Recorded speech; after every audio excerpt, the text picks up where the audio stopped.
आपने 11th class में पढ़ा है कि व्यावसायिक संगठन के विभिन्न प्रारूप होते हैं, जैसे एकाकी स्वामित्व, साझेदारी प्रारूप। तो क्या होता है, उनमें कुछ ना कुछ कमियां होती हैं, जैसे कि पूंजी सीमित होती है, सीमित प्रबंध योग्यता होती है, सीमित दायित्व। इन कमियों को पूरा करने के लिए हम नया प्रारूप अपनाते हैं, कंपनी। जब हमें लार्ज स्केल पर बिजनेस करना होता है, बड़े पैमाने पर बिजनेस करना होता है, तो हमें पूंजी की अधिक आवश्यकता होती है। तो एक या कुछ लोगों के बस में ये जो पूंजी का अरेंजमेंट करना पॉसिबल नहीं होता, तो उसके लिए क्या है, कंपनी प्रारूप चुना जाता है। तो कंपनी क्या होती है? कंपनी कुछ व्यक्तियों का ऐच्छिक संघ होता है, क्योंकि जो व्यक्ति इसमें जुड़ते हैं अपनी इच्छा से जुड़ते हैं, और इसका निर्माण कानूनी प्रक्रिया द्वारा होता है। उनका उद्देश्य कोई बिजनेस शुरू करना होता है। कंपनी में जो पर्सन काम करते हैं, जैसे साझेदारी में जो पर्सन काम करते हैं वो साझेदार कहलाते हैं। लाभ हानि को शेयर करते हैं साझेदारी संलेख के अकॉर्डिंग, या आपस में कोई भी समझौता किया है उसके अकॉर्डिंग।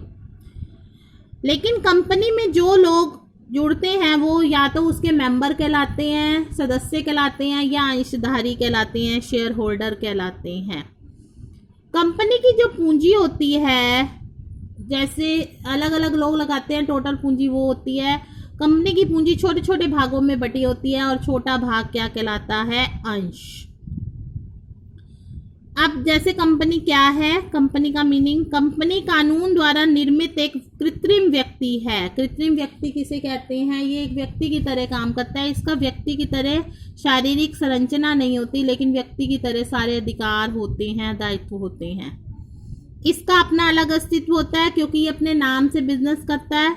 निरंतर उत्तराधिकार और एक सार्व मुद्रा होती है, कॉमन सील होती है, जो हस्ताक्षर का काम करती है। जैसे अब आप कोई व्यक्ति है, वो अपने हस्ताक्षर से किसी डॉक्यूमेंट को जो है वेरीफाई करता है। जैसे अब आपको स्कूल में कुछ भी मतलब अटैच कराना है, सर से साइन कराएंगे, ठीक है। लेकिन अगर स्कूल की तरफ से वो अटैच्ड होता है तो उस पर स्कूल की सील लगती है, वो स्कूल की सार्व मुद्रा होती है। तो स्कूल जो हो गया वो एक कृत्रिम व्यक्ति का काम करता है, ठीक है। मैं ये एग्जांपल देके कर रही हूँ, स्कूल कोई कंपनी नहीं है, लेकिन मैं आपको एक बता रही हूँ कृत्रिम व्यक्ति का क्या मतलब है। जो सार्व मुद्रा होती है वो उसके हस्ताक्षर का काम करती है, यानी कि स्टैम्प। कंपनी की विशेषताएं। पृथक वैधानिक अस्तित्व। कंपनी एक कानूनी व्यक्ति है, क्योंकि इसकी संरचना कानून द्वारा होती है। इसका अस्तित्व अपने सदस्यों से पृथक होता है। मान लो कोई कंपनी है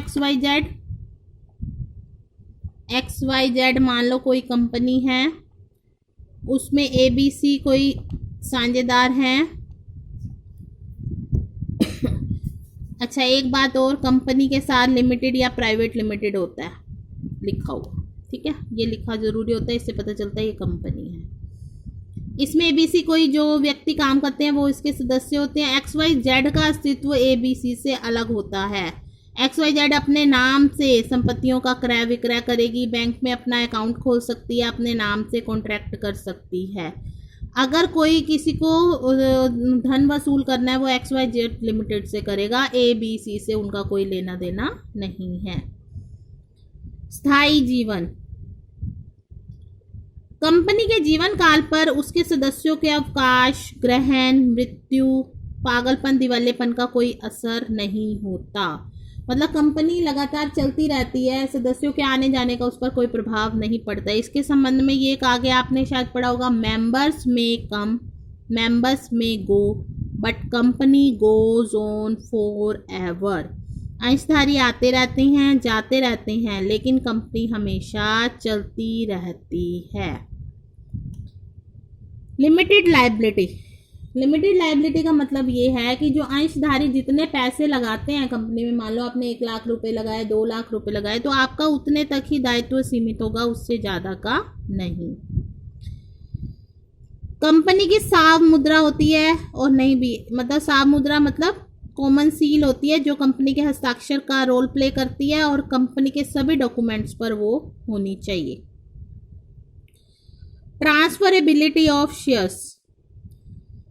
कंपनी की पूंजी मैंने आपको बताया छोटे छोटे हिस्सों में बंटती है, और प्रत्येक हिस्से को अंश कहते हैं। कोई भी व्यक्ति कंपनी के अंश ले सकता है और किसी को भी वो बेच सकता है। Separation of management from ownership, प्रबंध का स्वामित्व से अलग होना। अंशधारी जो होते हैं कंपनी के स्वामी होते हैं, लेकिन क्योंकि इनकी संख्या बहुत ज़्यादा होती है, मैंने कहा ना कि इनकी संख्या अनगिनत होती है, ये बहुत बड़े एरिया में फैले होते हैं, लेकिन सभी जो है पार्टिसिपेट नहीं कर सकते प्रबंध में, इसलिए उनके द्वारा चुने हुए कुछ व्यक्ति ही प्रबंध में भाग लेते हैं। वो संचालक यानी कि डायरेक्टर कहलाते हैं कंपनी के। कंपनी के प्रकार 2013 के अनुसार कंपनी के निम्न प्रकार हैं: असीमित कंपनी, गारंटी द्वारा सीमित कंपनी, अंशों द्वारा सीमित कंपनी। अब ये देखिए, असीमित कंपनी क्या होती है? असीमित कंपनी होती है जिसमें सदस्यों की कोई सीमा नहीं है। ये आपने 11th क्लास में पढ़ा हुआ है। यदि कंपनी को कोई हानि हो जाती है, असीमित दायित्व का मतलब ये होता है सदस्यों की निजी संपत्तियां भी कंपनी के दायित्वों को पूरा करने में प्रयोग की जाती हैं। और सीमित दायित्व का मतलब ये होता है कि आपने जितनी पूंजी लगाई उतने तक ही दायित्व सीमित है। अगर असीमित कंपनी है, अदरवाइज सारी सीमित कंपनी होती हैं। अगर है तो उसमें सदस्यों का जोखिम जो है ज़्यादा होता है। ये भारत में नहीं पाई जाती, भारत में सीमित कंपनी ही पाई जाती हैं। गारंटी द्वारा सीमित कंपनी, इसमें ये होता है जब कंपनी बंद होती है तो सदस्यों ने जो गारंटी दिया उस राशि तक सीमित होता है। मान लो आपने 1 लाख रुपए पूंजी लगाई, लेकिन आपने ये गारंटी दी कि कंपनी जब बंद होगी या कंपनी का कोई दायित्व चुकाना होगा तो 30 लाख तक आप गारंटी दिया है, तो 30 लाख तक आप जिम्मेवार होगे। लेकिन ये दायित्व तभी होगा जब कंपनी बंद हो जाएगी, उससे पहले नहीं। कंपनी लिमिटेड बाय शेयर्स, इसमें ये होता है कि जितने आपने अंश लिए हैं उतने तक ही आपका दायित्व रहता है। मान लो आपने 10 रुपए के 20 अंश लिए हैं तो 200 रुपए तक दायित्व है, इसके अलावा आपका कोई दायित्व नहीं है। इस तरह की कंपनियों को आगे 2 भागों में बांटा जाता है, निजी कंपनी और सार्वजनिक कंपनी। एक व्यक्ति कंपनी भी नहीं शुरू हुई, अभी पहले हम निजी कंपनी और सार्वजनिक कंपनी पढ़ेंगे। निजी कंपनी वो होती है प्राइवेट कंपनी जो ना तो अपने शेयर्स बेच सकती है, जिसके सदस्यों की संख्या जो है 200 से ज़्यादा नहीं होनी चाहिए, और जो मतलब अपने अंश और ऋण पत्र के हस्तांतरण पर रोक लगाती है। मतलब निजी कंपनी वो होती है जो पूरी तरह प्राइवेट होती है, इसके जो शेयर्स होते हैं वो पब्लिकली अनाउंस नहीं होते, मतलब पब्लिक को जारी नहीं किए जाते। इसके नाम के साथ प्राइवेट लिमिटेड लिखा होना ज़रूरी है। पब्लिक कंपनी वो होती है जो निजी कंपनी नहीं है, ये अपने शेयर्स को पब्लिक में बेचती है। ठीक है, देखिए इसमें डिफरेंस ये इम्पॉर्टेंट है। निजी कंपनी में न्यूनतम संख्या 2, अधिकतम संख्या 200। इसमें न्यूनतम संख्या 7, अधिकतम संख्या पर कोई प्रतिबंध नहीं होता। ये जनता को निमंत्रण नहीं देती अंश खरीदने के लिए, जनता को निमंत्रण देती है। अंशों के हस्तांतरण यानी कि क्रय विक्रय पर प्रतिबंध होता है, इसका प्रतिबंध नहीं होता। जितनी भी निजी कंपनी है, प्राइवेट कंपनी है, उनको अंतर नियम यानी कि अपना आर्टिकल बनाना ज़रूरी होता है। देखो 2 इम्पॉर्टेंट डॉक्यूमेंट होते हैं कंपनी के, article of association, memorandum of association, जिसमें कंपनी के महत्वपूर्ण नियम लिखे होते हैं। तो निजी कंपनियों को आर्टिकल बनाना ज़रूरी होता है। सार्वजनिक कंपनी को आर्टिकल की जगह तालिका F जो है वो लागू करनी होती है, अगर नहीं है तो, ज़रूरी नहीं है। तालिका F, आर्टिकल ऑफ एसोसिएशन, अंतर नियम जो है वो बनाना ज़रूरी होता है। अगर इसमें नहीं बनता तो क्या करते हैं, तालिका F।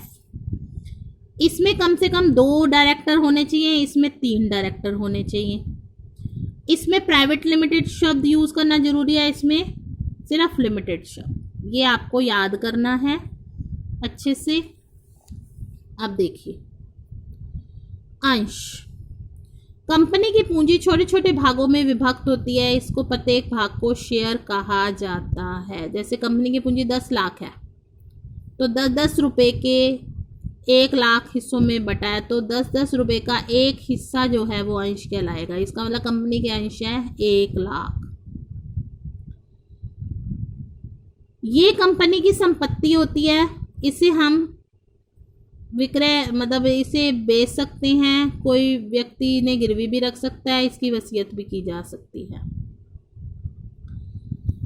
मेन दो तरह के अंश होते हैं, प्रेफरेंस और इक्विटी। ये आपको पढ़ना ज़रूरी है, क्योंकि जब आप अगर आगे करेंगे जो भी शेयर्स इशू कैसे करने हैं या जो भी है, तो उसके लिए आपको ये पता होना चाहिए। प्रेफरेंस शेयर वो होते हैं जिन्हें हर चीज़ में प्रेफरेंस मिलती है। मतलब जब पूंजी लौटाने की बारी आती है तो सबसे पहले इनको दिया जाता है जब कंपनी की समाप्ति होती है। इसके अलावा कंपनी क्या करती है, जैसे आपने किसी कंपनी के 100 शेयर लिए, आप क्यों लेंगे किसी कंपनी के 100 शेयर? कंपनी जब पूंजी मंगवाती है पब्लिक से तो कंपनी को उनको बदले में कुछ देना चाहिए, तो कंपनी जो उन पूंजी पर लाभ कमाएगी, कंपनी उन लाभों में से हिस्सा देगी, जिसे कहा जाता है लाभांश यानी कि डिविडेंड। कंपनी अंशों पर लाभांश देती है अंशधारियों को, शेयर होल्डर को। प्रेफरेंस शेयर को लाभांश पाने का पूर्वाधिकार होता है, समता अंशधारियों से पहले लाभांश मिलता है और पूंजी भी पहले मिलती है। इसके अलावा कुछ और भी अधिकार हो सकते हैं, ठीक है। पूर्वाधिकार अंश कई प्रकार के होते हैं, यह भी आपको नहीं करना, आप मेन करिए। समतांश, समतावंश होते हैं जिन पर पूर्वाधिकार अंशधारियों को अगर लाभांश बच जाता है तो उनको लाभांश मिलता है। अब आप ये कहेंगे जब पूर्वाधिकार अंशधारियों को इतनी प्रेफरेंस दी जाती है तो समतांश क्यों है? इनको एक महत्वपूर्ण अधिकार मिलता है, वोट डालने का अधिकार। कंपनी का जो संचालन होता है वो समता अंशधारी करते हैं, पूर्वाधिकार अंशधारी नहीं। वो एक तरह से लेनदार की तरह ट्रीटमेंट होता है उनका, कि अगर हमने उनसे पैसा लिया, उनको चुका दिया, बस इसके अलावा उनका कोई लेना देना नहीं है। समता अंशधारियों को पूर्वाधिकार अंशधारियों के देने के बाद जो लाभ बचते हैं, चाहे वो ज़्यादा हो या कम हो, वो सारा का सारा इनके हिस्से में आता है, ठीक है। अब इनका डिफरेंस देखिए। पूर्वाधिकार अंशधारियों को लाभांश एक निश्चित दर से दिया जाता है, इनका कोई निश्चित दर नहीं होती, क्योंकि जो बचा कुछ है वो मिलता है, तो इनका जो है ये बदलती रहती है दर। किसी वर्ष इनको लाभांश नहीं दिया जाता, तो जब मतलब इनका लाभांश जुड़ता जाएगा, जब पैसे होंगे कंपनी के पास तब इनको भुगतान करेगी, लेकिन करेगी ज़रूर। इनका ये है, अगर समता अंशधारियों को लाभ बचा तो दे दिया, वरना कोई ज़रूरी नहीं है। इनको लाभांश समता अंशधारियों से पहले मिलता है, इनको बाद में मिलता है। पूंजी भी सबसे पहले मिलती है, इनको बाद में मिलती है। इनको कंपनी की किसी मीटिंग में यानी कि कोई महत्वपूर्ण निर्णय में भाग लेने का अधिकार नहीं होता, वोट डालने का अधिकार नहीं होता, इनको अधिकार होता है। ये कंपनी के प्रबंध में भाग लेने के अधिकारी नहीं होते, ये भाग लेने के अधिकारी होते हैं। तो इस तरह से आपने ये टॉपिक जो है अच्छे से करना है। कल हम करेंगे अंश पूंजी, शेयर कैपिटल।